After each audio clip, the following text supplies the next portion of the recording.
자, 요즘 이제 분양가 상한제가 이제 막 시작이 되고 이러면서 네. 다시 막 부동산 이 수도권 쪽에 네. 시장이 막 과열이 돼가고 있는 것 같아요. 많이 네네네. 올랐다라는 강남 3구도 그렇고요. 경기도 안 좋은데 이제 부동산 가격만 계속 올라가고 하니까 부담이 커지는데 보통 우리 일반적으로는 경기가 안 좋으면 부동산 가격은 하락하잖아요. 네, 근데 지금 그렇습니다. 정반대 현상이 벌어지고 있는 거거든요. 네, 그렇습니다. 네. 이 현상을 좀 설명해 주시죠. 이제 그 좀 아이러니한 건데 저도 교과서에서 배울 때는 자산 가격이 올라가기 위해서는 국민들의 소득이 늘어야 된다. 이제 그렇게 이제 좀 배웠었는데요. 문제는 이제 이렇게 접근을 해보는 게 좋을 것 같아요. 그러니까 우리나라가 이제 IMF 위기를 겪은 다음에 IMF 위기라는 거는 뭐냐면은 기업들이 투자를 너무 많이 했다가 무너졌던 거거든요. 그래서 기업 부채 문제였습니다. 그러면 예전에는 은행들이 이제 보유하고 있는 돈을 대출해 줄 때 보통 기업한테 대출을 많이 해줬는데 IMF 외환 위기 때문에 첫째는 은행들도 조금 위험한 기업들한테는 최대한 대출을 좀 안 해주고 싶어 해요.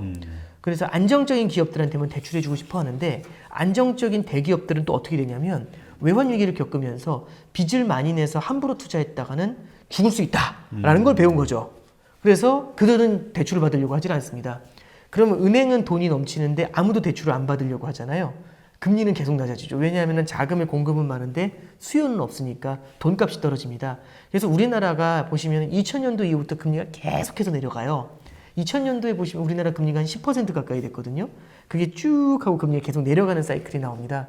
근데 이제 그럼 은행은 넘치는 돈을 어딘가에 가서 고여줘야 되잖아요. 네. 그래서 이제 눈을 돌리게 된 게 어디로 눈을 돌리냐면 가계대출 쪽으로 눈을 돌리게 됩니다. 근데 대출을 해줄 때 제일 중요한 게 뭐냐면 신용대출보다는 담보대출이 중요하잖아요. 그렇죠. 개인 가게가 갖고 있는 담보자산 중에 제일 깔끔한 것, 깔끔하다는 표현보다는 뭐라고 해야 되죠? 쉽게 예. 회수하기 좋은 거. 예, 회수하기 좋고 이제 평가가 굉장히 쉬운 것들이 뭐냐면은 그냥 인터넷에 들어갔을 때 내 집값이 얼마인지 조회가 가능하잖아요. 어느 정도 공신력 있는 사이트로. 그게 이제 아파트 담보 대출이 되는 겁니다. 그러면 은행들의 아파트 담보 대출이 낮은 금리로 펑펑 퍼나가게 됩니다. 그럼 어떻게 되냐면 옛날에는 3억짜리 집이 있습니다. 네. 근데 이제 저기 대표님하고 저하고 둘 다 1억이 있어요. 그러면 이 집의 수요자는 아니거든요. 살 수가 없습니다. 돈이 없으니까요. 근데 제 옆에 C라는 사람이 있는데 이 C라는 사람은 돈이 3억이 있습니다. 그럼 이 사람만 수요자잖아요. 그렇죠. 1대1로 수요가 매핑이 됩니다. 근데 어느 날부터 대표님하고 저하고 주택담보대출을 굉장히 낮은 금리로 대출을 받을 수 있게 된 거예요. 그러면은 2억씩 총알 쟁인 거잖아요. 그러면 그 대출이 가능해진 순간부터 대표님과 저는 둘 다 이 3억짜리 집에 우리는 수요자 이런 일이 벌어지게 됩니다. 예, 다시 정리해드리면요. 외환위기 이후에 우리나라 기업들이 투자를 안 하면서 저성장으로 넘어가게 됩니다. 저성장이 장기화되어 있는데요. 돈이 어디로 가냐면 가계대출 쪽으로 흘러나가게 되면서 이 가계부채 중에서 특히 부동산 담보대출로 고이게 되죠. 빚이라는 거는, 부채라는 거는 제가 미래에 벌어들일 소득을 지금으로 쭉 당겨와가지고 지금 질러버리는 거고 똑같거든요. 그러니까 대표님이나 저나 미래에 있는 소득을 쭉 당겨와가지고 여기다 지르고 있는 겁니다. 그렇게 하면서 이 집의 수요자가 되죠. 집은 하나인데 공급자가 살 수 있는 사람이 3명이 된 겁니다. 그럼 집값이 당연히 상승하게 되겠죠. 집이 당연히 인기가 있는 집일 때. 예, 그런 말씀을 드릴 수가 있고요. 그래서 경기가 좋지 않더라도 이렇게 부채가 허용이 되게 됐었을 때는 이 부채가 어딘가에 가서 고이게 되는 그런 문제가 발생하게 되고 그게 우리나라는 아파트로 고인 겁니다. 참고로 말씀드리면 90년대 같은 경우는 우리나라 경기 나쁘지 않았어요. 외환위기 이전에는. 네. 94년, 95년 우리나라 경기 괜찮았거든요. 근데 이제 문제는 뭐냐면 경기가 좋으니까 기업들이 투자를 늘리게 되죠. 굳이 부동산에 투기를 할 필요가 없습니다. 그냥 투자를 하면 되거든요. 기업 투자를 하고 설비 투자를 해서 고용을 창출하고 제품을 생산하면 훨씬 더 많은 마진을 기대할 수 있었어요.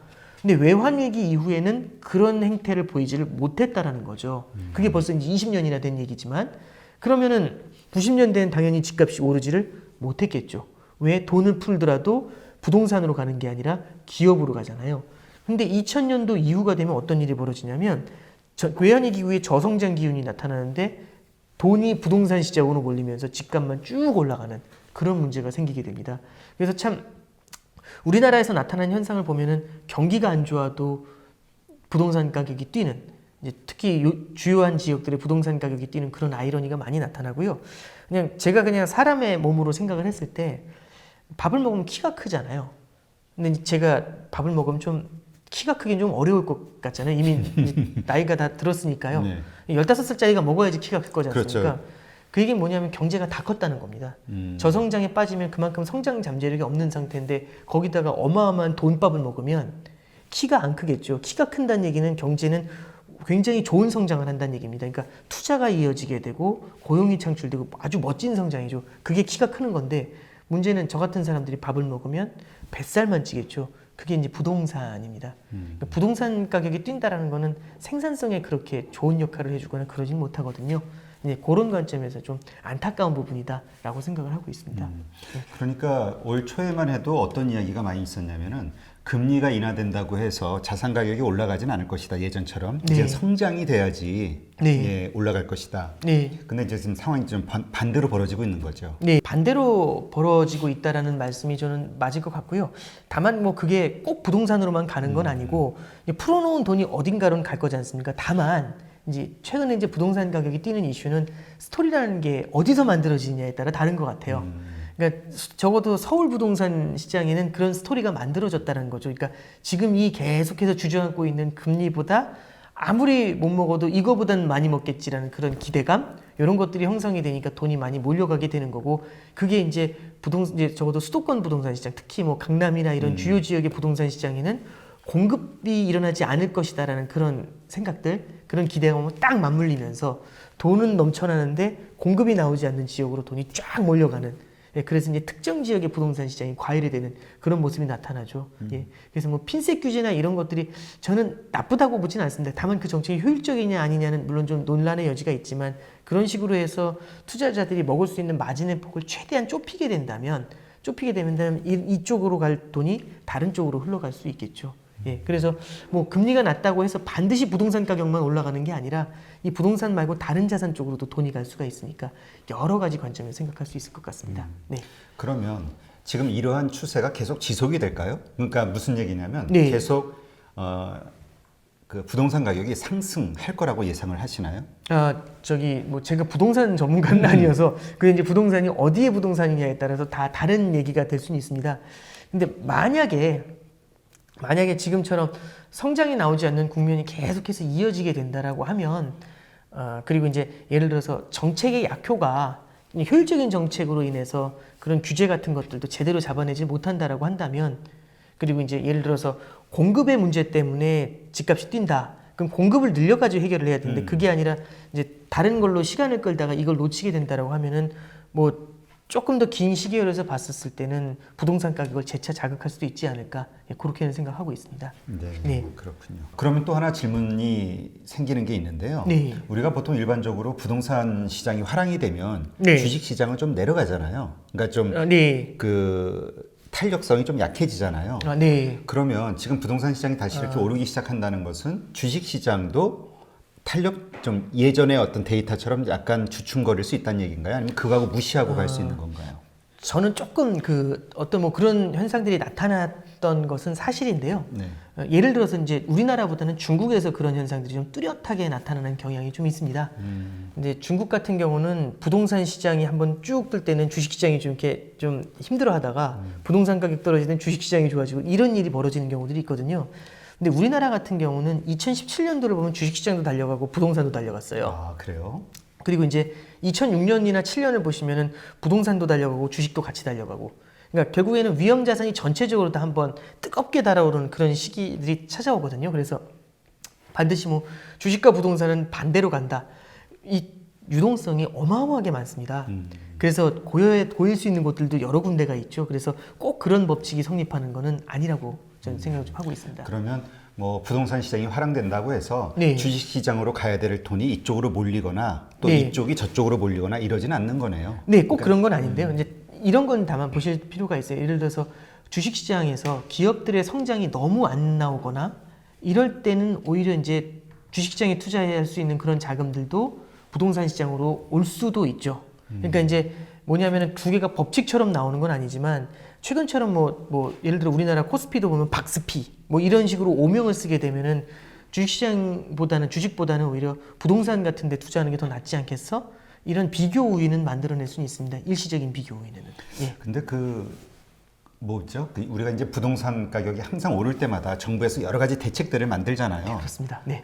근데 사실 가장 근본적인 대책은 그러니까 공급을 늘리면 뭐 모든 네, 문제가 해결이 그렇습니다. 되는 건데. 네네. 근데 그런 것보다는 뭔가 그 다양한 정책으로 이게 뭔가를 막아내려고 네. 시도를 많이 하는데 대부분 실패하지 않았나요? 네, 이제 2006년도 같은 경우도 뭐 네. 이제 세금으로 이제 눌러버리려는 그런 생각들도 좀 나왔었고요. 그 다음에 2006년도에는 금리 인상도 했었고, 그럼 지금처럼 뭐 종부세나 이런 것들도 마찬가지로 다 나왔었습니다.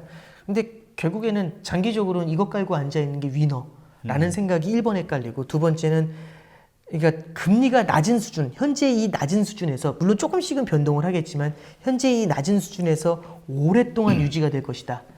장기 저금리에 대한 기대가 확실하게 서게 되면 야 이건 뭐 10년도 버틸 수 있어 이런 생각이 딱 들게 되잖아요. 그러면은 강남 아파트 깔고 가면 언젠간 뛰겠지라는 생각을 하게 되는 겁니다. 그래서 이제 부동산 이제 뭐 예를 들어 뭐 강남 불패 이런 얘기가 나왔던 것처럼 특정 지역의 어떤 부동산에 대한 어떤 환상 그것하고 저금리에 대한 환상 이 두 개의 환상이 만나게 되면 사실상 웬만한 정책들이 뭐 길게 봤었을 때는 지금은 악재지만 길게 봤을 때는 다 풀리게 될 거야 이제 이런 환상들을 만들어내게 되죠. 그 의문점으로 가지고 있는 게 네. 그러니까 일반적으로 부동산의 그 시장 참여자들의 이야기를 들어보면 네. 지금 이 현상 부동산을 올리는 것을 올라가는 것을 막으려면은 수요를 늘리면 된다, 그냥 공급을 늘리면 된다. 네, 그렇습니다. 단순한 논리인데 네. 왜 정부에서는 그 근본적인 단순한 논리에 맞춰서 하지를 못하고 네. 계속 다른 것들로 막으려다가 결국 막지도 못하고 근데 그런 데이터가 계속 쌓이는데도 왜 계속 같은 그런 상황을 반복하는지가 잘 이해가 안 돼서. 네, 저기 그냥 그 뭐 제가 그냥 부동산 전문가는 아니지만 그냥 이런 관점에서 말씀을 좀 드리면요. 그러니까 예를 들어서 그 지금 인기 있는 지역의 부동산이라는 거는 그 사실 서울 강남에 나가 보시면은 아파트 지을 데는 없잖아요. 그렇죠. 사방을 둘러봐도 아파트 지을 데는 없고 그린벨트 풀면 이제 환경에 대한 이슈가 생길 수가 있잖아요. 그러면 할 수 있는 거는 그런 지역에 대한 재개발이라든지 재건축 이런 쪽으로밖에는 접근할 방법이 없지 않습니까? 근데 부동산이라는 자산은 똑같습니다. 아까 전에 이제 1억씩 갖고 있다가 이제 갑자기 3억의 수요자가 됐는데 집은 한 채잖아요. 그럼 너무 공급이 모자라니까 공급을 늘려 하면 다음날 쑥 쏟아지는 게 아니라 주식처럼 그냥 증자를 해주거나 뭐 IPO를 하는 그런 게 아니라 이 부동산이라는 건 지금부터 시작을 해가지고 계획 잡아서 만들려면 3, 4년이 걸리게 되죠. 그렇죠. 그럼 이제 어떤 일이 벌어지게 되냐면 참 이게 주식하고 해서 부동산이 공급이 굉장히 비탄력적이다라는 게 이슈인데 예를 들어서 이렇게 사람들의 수요는 계속 올라가고 있는데 공급은 안 올라갑니다. 근데 이제 언제 공급이 나오게 되냐면 얘가 이제 3, 4년 후에 나오게 되는데 그때는 수요가 꺾여 있는 상태에서 공급이 쏟아져 버리는 문제가 생길 수 있죠. 그렇죠. 네, 그러니까 참 이게 공급의 비탄력성 그런 말씀을 좀 드릴 수가 있을 것 같고요. 그래서 정부에서도 당장 뛰어 올라가는 이 과열을 잡기 위해서 공급을 한다라는 게 지금 당장 아파트를 만들어낼 수는 없잖아요. 그럼 이제 실수라기보다는 뭐 여러 가지 대안으로 지역 먼 지방에다가 이렇게 좀 약간 외곽 지역에다 부동산을 그런 것들이 짓게 되는데 뭐 그게 과연 대체제가 되느냐라고 하면 대체제가 안 되는 경우에는 사실 이쪽에 대해서는 오히려 과잉 공급이고 중심지에는 여전히 이 공급 불안이 계속 이어지게 되는 이제 그런 이슈로 좀 귀결되었던 게 아닌가라는 생각은 듭니다. 그렇죠. 그 말씀하신 그 이유가 저도 그 동의를 하는데. 그러니까 이제 그런 거죠. 왜 문제가 생겼을 때 이러한 대책을 만드느냐. 그러니까 보통 이렇게 하면 말씀하신 대로 그 예상되는, 그러니까 지금 발표하는 시점은 시장이 과열된 시점이 아니라 오히려 정상이거나 조금 어떤 그런 상황일 때, 그때 발표해야 그 미리 사전에 예방이 되는 거잖아요. 그러니까 왜 예방 조치를 취하지 못하고 항상 상황이 벌어졌을 때 대응 조치만 하게 되니까 이게 잡지를 못하는 것 같은 느낌이 들어서 그 정책 과정을 제가 잘 모르니까. 그러니까 오히려 이제 저도 정책 과정까지는 말씀드리기는 어렵지만은 이 부동산 시장이라는 게 참 재밌는 게요. 이 공급의 비탄력성이라는 거는 아까 전에 이제 올라갈 때 공급해야겠다라고 생각을 하고 다 올라가서 꺾여 내려올 때 공급을 쏟아내 버리는 문제도 생기지만 반대의 경우도 가능합니다. 집값이 바닥을 통과할 때는 공급을 늘릴 생각은 안 해요. 건설사들도 이게 분양을 해봤자 인기가 없으니까 분양을 할 필요가 없죠. 그럼 바닥을 통과할 때 이제 수요가 다시 올라오기 시작을 할 때 공급이 안 늘어나는 겁니다. 그러면 이제 나중에는 결국에는 어느 정도 이제 가격이 올라와야지 그때부터 다시 공급에 대한 이슈가 생기게 되니까 이 결국에는 이게 이제 부동산에서는 벌집 이론이라는 얘기를 하고 있는데 저는 물론 이론적으로만 말씀을 드리는 거지만 공급하고 수요의 그 불균형이 다른 자산에 비해서는 좀 이제 꾸준히 나타나는 그런 경향이 첫 번째가 있고요. 두 번째로 주식 자산하고 조금 부동산이 다른 건 부동산은 어떻게든 사람이 어떤 형태로든 소유를 해야 돼요. 매매로 갔든 전세를 갔든 월세를 갔든. 예, 그 얘기는 뭐냐면 제가 무언가 어떤 형태로도 가지고 있어야 되는데 그렇기 때문에 주가가 올라가는 것에는 무관심한 사람은 존재할 수 있지만 집값이 올라가는 것에는 굉장히 민감하게 반응하는 사람들이 많아질 수 있다는 거죠. 왜냐하면 당장 연결이 되는 거잖아요.